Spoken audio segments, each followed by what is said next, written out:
राजनीति तो बिल्कुल भी नहीं होनी चाहिए और लैप्सेस तो निश्चित रूप से हैं, तभी इतनी बड़ी घटना हुई है। निश्चित रूप से व्यवस्थाएं कमज़ोर थी अंदर, तभी ऐसी घटना हुई।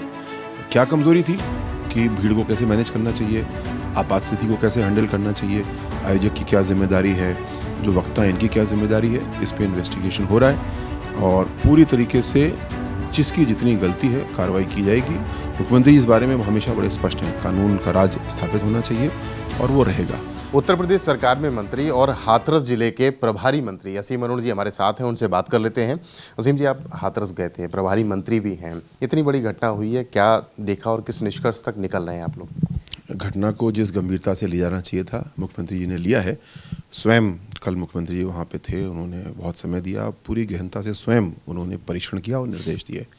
पहला 24 घंटा था रेस्क्यू और रिलीफ का। जो घायल हैं उनका सही उपचार कराया जाए, जो कराया गया। जो मृतक परिवार हैं उनको पूरी संवेदनशीलता के साथ में बॉडीज़ हैंडओवर की गई, अंत्येष्टि का प्रबंध किया गया, घर तक बॉडीज़ को पहुंचाया गया। अब समय है जांच का। 24 घंटे पूरे हमने किए। पिछले 24 घंटे में गहनता से जांच इसमें शुरू हुई है। एक न्यायिक आयोग का गठन किया गया है। एडीजी जोन आगरा की अध्यक्षता में प्रशासनिक दायित्व निर्धारण के लिए एक समिति बनाई गई है जांच के लिए, और साथ साथ एक एफआईआर दर्ज की गई है सिकंदराबाद थाने पे। सामान्यतः एक सब इंस्पेक्टर या इंस्पेक्टर इसकी जांच करते हैं, बट इसकी गंभीरता को देखते हुए एक डीएसपी को इन्वेस्टिगेशन करने की जिम्मेदारी दी गई है। जी, तो घटना की अगर बात की जाए, आपने क्या निष्कर्ष निकला? वहाँ पर तमाम आरोप भी लग रहे हैं, राजनीति भी हो रही है, आपको क्या लगता है कि लैप्सेस कहाँ पे रह गए? राजनीति तो बिल्कुल भी नहीं होनी चाहिए और लैप्सेस तो निश्चित रूप से हैं, तभी इतनी बड़ी घटना हुई है।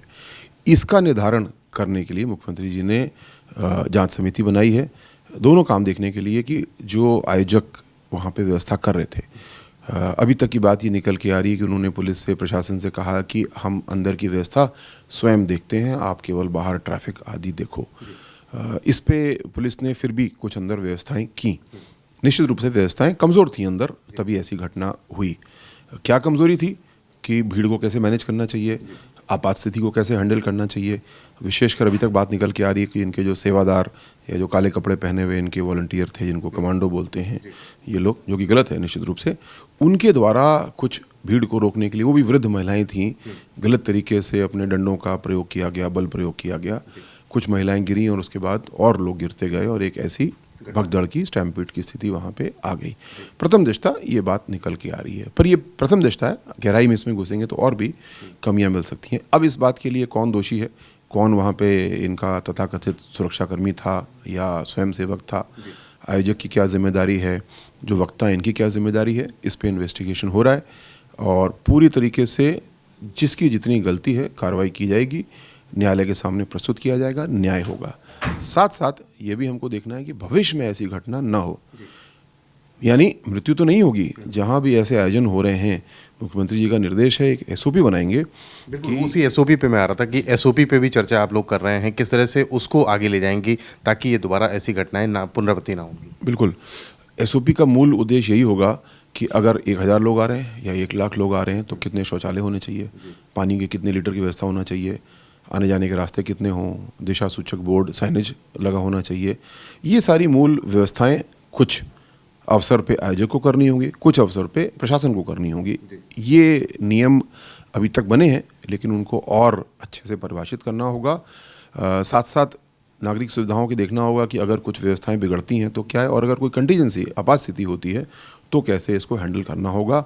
क्योंकि भविष्य का सबक केवल ये नहीं है कि दोबारा मृत्यु ना हो, भविष्य का सबक ये है कि हमारे सारे आयोजन, चाहे वो धार्मिक हों, सांस्कृतिक हों, औद्योगिक हों, ऐसे व्यवस्थित होने चाहिए कि लोगों को असुविधा भी ना हो। मृत्यु तो खैर बहुत दूर की बात हुई। एफआईआर की बात कही जा रही है कि एफआईआर में बाबा को बचाने की बात है, इस पर किस तरह से आगे आप लोग बढ़ रहे हैं? क्योंकि आरोप लगाए जा रहे हैं कि आपकी सरकार बाबा को अब तक पकड़ भी नहीं पाई है और एफआईआर पर उसका नाम भी नहीं है।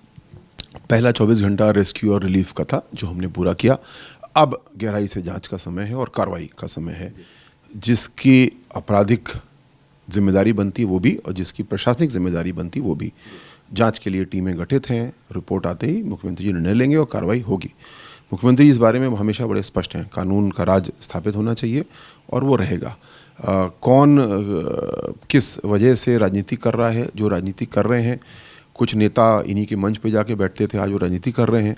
तो हम लोग को इसमें नहीं पढ़ना, हमें केवल इसमें पढ़ना है जिसका जितना दायित्व बनता है उनके खिलाफ कार्रवाई होगी, और साथ साथ भविष्य में व्यवस्थाओं को इतना अच्छा करना है कि दोबारा ऐसी गलती ना हो, बल्कि सब चीज़ें इतनी सुविधापूर्ण तरीके से होनी चाहिए कि किसी भी आयोजन में ऐसी अव्यवस्था नहीं उत्पन्न हो। तो हाथरस मामले में सबक भी लिया जा रहा है, एसओपी तैयार करने की बात कही जा रही है, और दोषियों को फिर से वही बात रिपीट की जा रही है कि दोषियों को बख्शा किसी भी हाल में नहीं जाएगा। लखनऊ से कैमरामैन राजेश तिवारी के साथ रतीश त्रिवेदी।